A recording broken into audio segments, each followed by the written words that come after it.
Hello and welcome again to part 3. I've now brought in my Spore Launcher. I'm going to loop him around to, like I said, set defense on this cave right here. And it's going to mirror the one that is on the west side.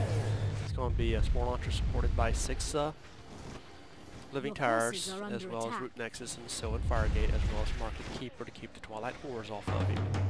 While this is setting up, I'm going to go ahead and come down here and clear the map in regards to the Fog of War. I'm going to start clearing some of these random patrols that are coming up, these set patrols. Your forces are under attack. And then my giant Wyrms decided to come over here and have a little fun while I was setting up my network over here. And they're just going to sit here and basically bully this little patrol over here. Do I have my network set up? I'm going to bring in a spike root to destroy this shrine. The moment I destroy this shrine, I'm going to destroy the spike root and take out this power well. And there's my spike root. And once again, I'm going to defend this cave right there. Slow it down here a little bit. As you see, it's almost destroyed. And almost immediately, it starts to spawn. And this is why your defenses are so important. You have to have those set up before you start the next leg of the map. Now I've done that, I got the little zapper. Once again, 2 directions, clear out this base, and as you can see, 5 giant Wyrms might have no problem with this base. I'm going to bring in a Shaman claimant, but I'm kind of mad at this Shaman because he didn't get the chest, so I'm going to have to lodge a complaint with the Shaman's Labor Union. I was highly upset at that. Okay, I now have 3 nodes controlled. I just got to control the 4th node. I got to clear out the space to do it. Once again, there's a wool sapper. And the wool sapper is really the hard part about this. As you can see, it catches my 3 Wyrms right there. I'm going to come into the south, attack from the 7 directions, and the 2 Wyrms are no problem with for it whatsoever. And you will see 5 Wyrms have no problem clearing this map out. Now, you want to leave this node for last. This is the last thing you want to destroy on this map. If the second you destroy this node, is going to launch the final stage of the map. You want to go ahead and set up your defenses. Now I'm going to set up, I believe 8 to 10 Market Keepers, as well as I'm going to bring in and extend this root network and help to defend the center. I've now finished clearing the center. And I'm sorry, this head cold is really killing me for my voice. And now I'm going to do is just sit up, build up power, and start building up my defenses. As soon as I have my defenses built, I'm going to take out this last shrine and then conquer this base. Now what you want to do is go ahead and have a land unit ready to go as soon as this is destroyed, claim the well, and then come up here and claim this node. And the second this node is claimed, you need to move your defensive force up here.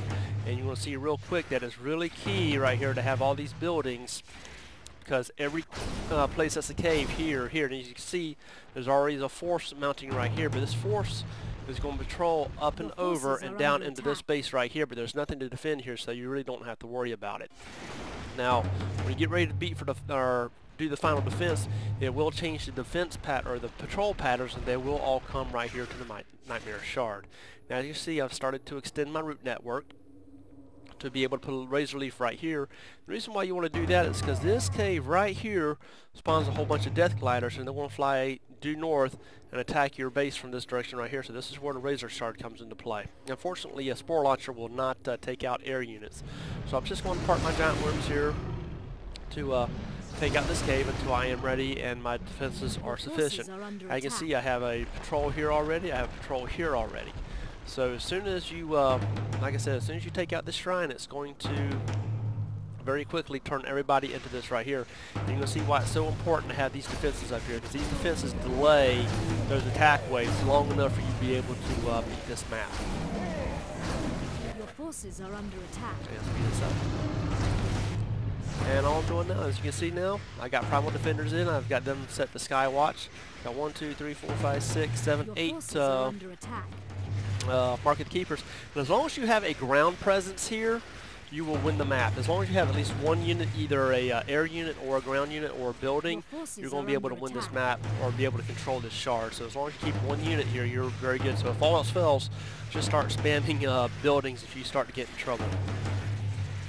And I believe this is going to be my final defense that I have set up. I can't summon in the Razorleaf just yet because I don't quite have the numbers for it. So I have to wait for one of these Spore Launchers to die before I can bring it in. And as you can see, I had to bring the giant Wyrms up here. This cave got away from me again. So I had to bring 2 Wyrms up here to help with the defense. I'm going to set up my second Mark at the Keeper. Once I have this set up, I believe I'd start the final attack. Once the attack begins, you have to defend the shard for 5 minutes. And this, if you set up your defenses on your starting position well enough, you'll be able to only have to defend from one direction. For the most part, the majority of attacks come from this direction. Okay, I've now taken out the last node. I have summoned in a spiky root to do it. I'm going to come up here and take this base out real quick. And as soon as this base is taken out, I'm going to bring spiky root already in. I have him ready. And as soon as he's ready, this node is claimed, and now the final stretch of the map begins. And this map is all about defense from here on out. You have to defend this at all costs. I'm going to bring my giant Wyrms. I now have 110. I ended up losing something. I can't remember what I lost. Now, as you can see, the forces are just now starting to erupt from all these caves. I mean, a massive attack forces are coming. I've now brought in my Razorleaf. Here are all the Death Gliders I was telling you about. Summoned up this wall right here just for a little bit of a barrier, but it really doesn't last too long. I then have an attack wave. Now, a spell that's really useful that nature has here is Greenpeace. You're going to see me launch it here in just a second. I haven't already missed the first casting. There it is right there, Greenpeace. What that does is it makes all offensive units, or all units in the area of effect, not attack.